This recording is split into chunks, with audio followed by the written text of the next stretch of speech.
Hey everybody, what's up? I'm taking a break off the clock, probably for the next hour while my dad finishes roasting some coffee. Then we'll finish off production. We weren't able to finish yesterday because one of our roasters went down, our smallest roaster, which does our small batch coffee. So we got it running today. We had to order a belt snapped on it. We got that installed, so...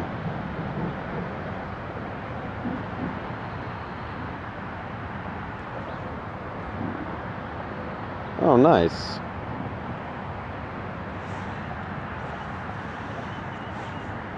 Yeah, I'd probably resign too if I blundered away my queen like that.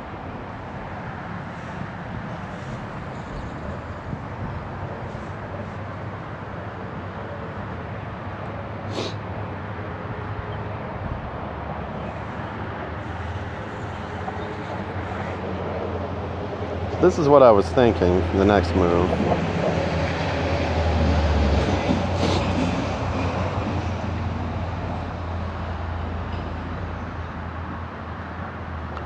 And now, I can follow that up with something like this.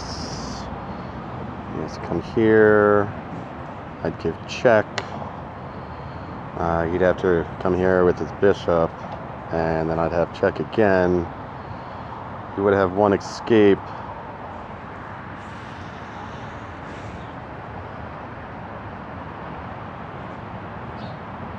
To give check again. Heck, I could just flat out take his knight. Say I give check again this way. That would be checkmate. He could run over here. Give check. This won't end well for him. Well, here he does have a little escape here, so that might be the best thing for him, but we'll see what he does.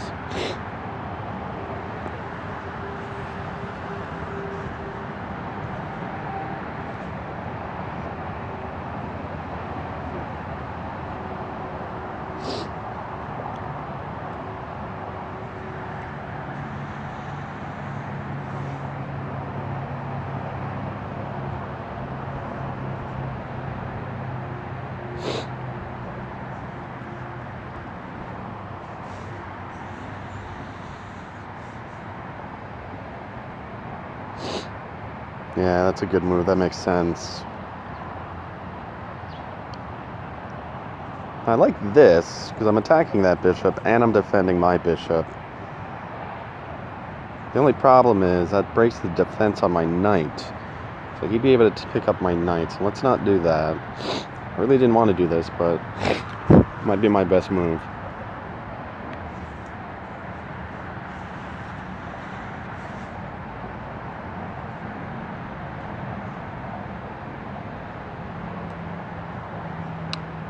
I need to do that first, because I don't want him to push his pawn after I push mine.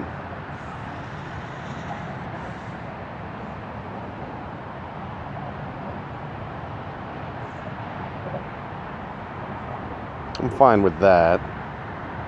After he captures here, I can swing there and pick up a pawn.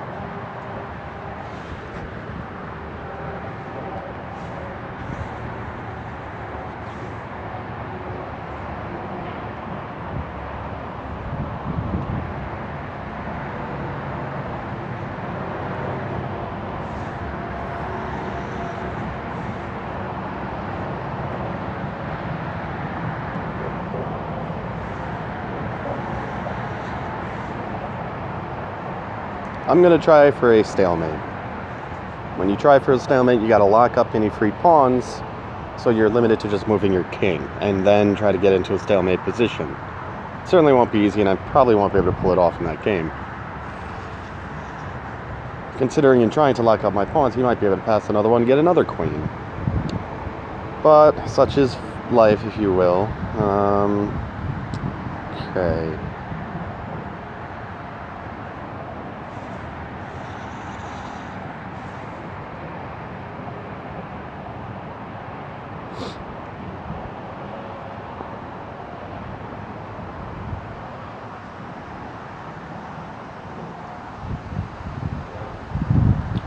Now, let's not do that. Let's start pushing this pawn here.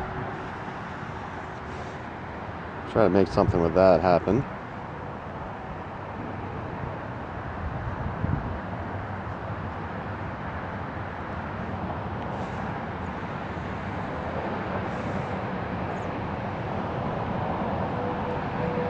Snag a pawn here and defend my pawn that his queen's now attacking. Pawn was at b7.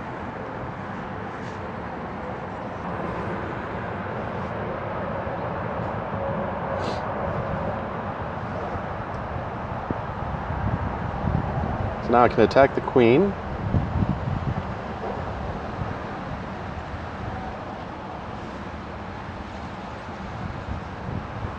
Now capturing the bishop here is a mistake, because then he'll come back with his queen. You let this bishop hang, and if he wants to trade bishops, you go ahead and do so, and then your king's in a pretty decent position.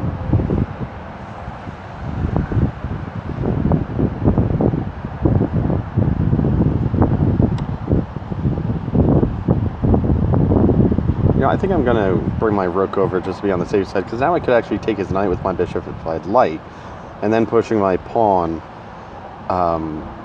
on the d file would be a little more effective.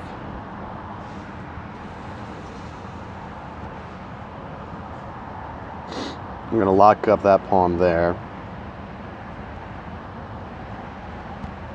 Let's head over to lichess.org.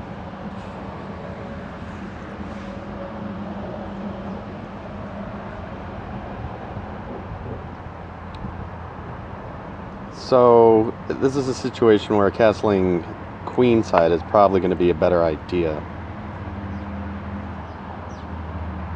as opposed to kingside.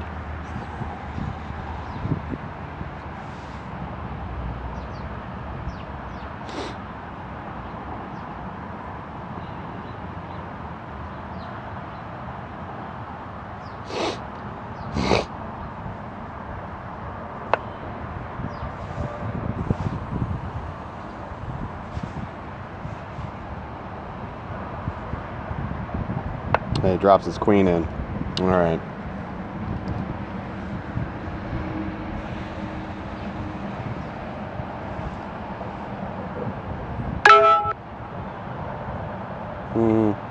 Let's see.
So now I can move that knight on c6 and have a discovered attack on his queen by my bishop at b7, which would now be defended by my queen at c7. So that's an option.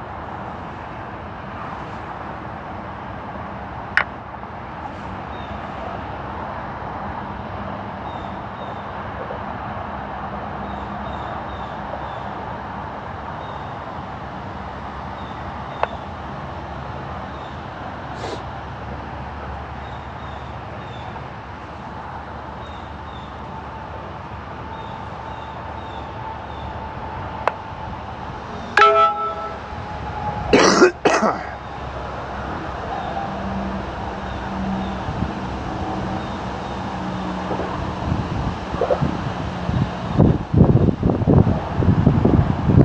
going to go ahead and take the knight. He'll probably take my pawn at h3, but I still have his rook at e8 on pre by my queen at d5.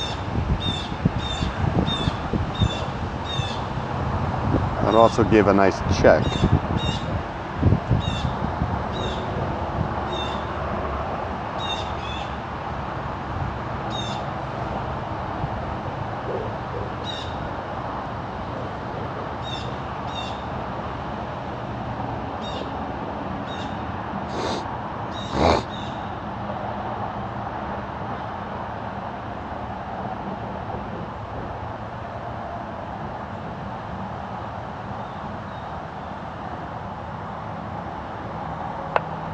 I know he's probably going to take my pawn at f2.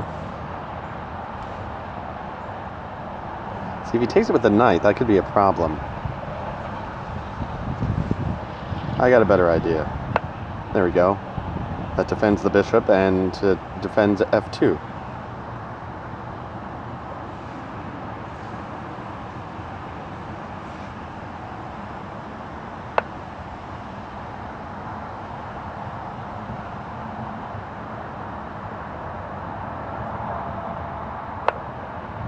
So now I'm pinning his knight against his rook, so if I take that bishop, he'll have to take back with a pawn instead of the knight.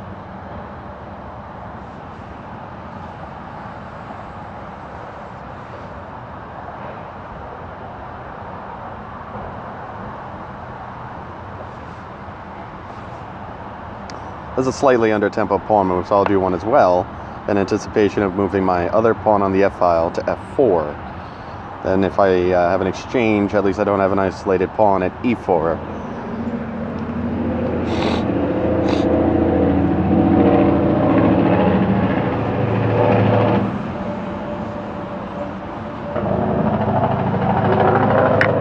Take that out. When he captures back, with his pawn, you'll now have four isolated pawns. A little tricky still, but I think I might be able to get a draw.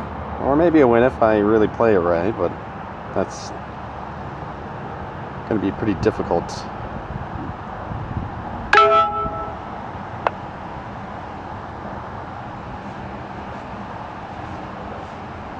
Alright, so he moved the knight out of the way. There's the Petrov trap.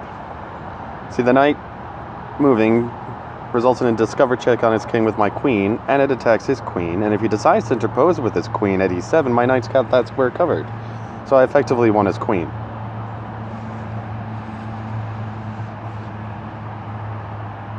Play b5 in anticipation of playing bishop to b7, fianchettoing my queenside bishop.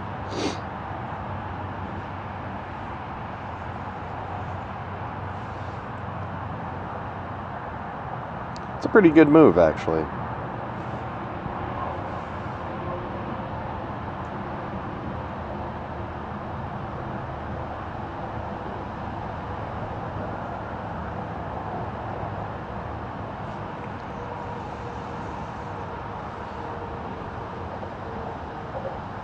I really don't want him to fork my king and my queenside rook by taking c2 with his knight. But in trying to defend it, I'm going to give up that bishop. Because I can't bring my queen here, because his knight's got that square covered. Both of them. So, I'm going to have this bishop give check. It's a sacrifice, but if he captures, at least he can't castle.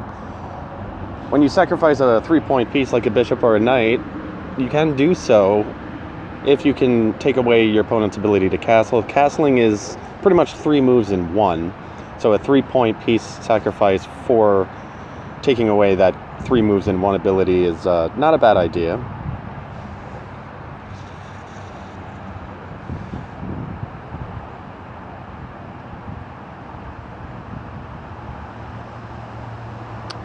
Alright, I'm going to close this pawn here, lock that up. Now that bishop's kind of hanging out there. I'll then fianchetto my kingside bishop probably, and then castle kingside.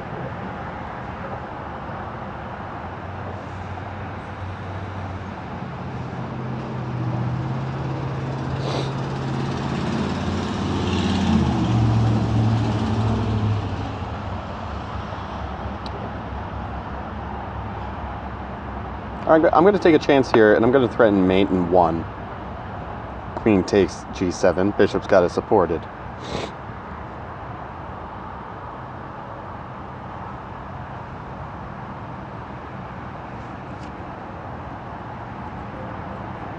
So he's taking the knight as I thought he would. And now I'm going to drop that bishop. Bugger. Probably going to lose this game. Alright, one more, then I got to go do a few things and I'll try to get back.